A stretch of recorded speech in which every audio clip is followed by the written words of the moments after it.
कोल्हापुरातील शुक्रवार पेठ इथल्या जामदार क्लबजवळ आनंदा शिवाजी भोसले हे त्यांच्या कुटुंबियांसह राहतात.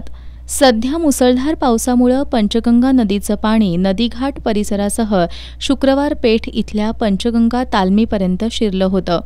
हे पुराचं पाणी जामदार क्लब इथल्या आनंदा भोसले यांच्या घरातही शिरलंय.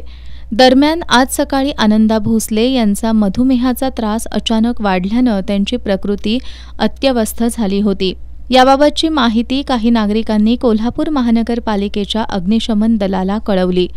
त्यानंतर या ठिकाणी अग्निशमन दलाचे स्थानक अधिकारी दस्तगीर मुल्ला, चालक Vijay Patil, fireman Madhukar Jadhav, Tanaji Wadar, Sunil Yadav, Pramod More, trainee fireman Pramod Koli, Amrut Dhanawade, Nikita Magdum यांनी या ठिकाणी तात्काळ धाव घेतली.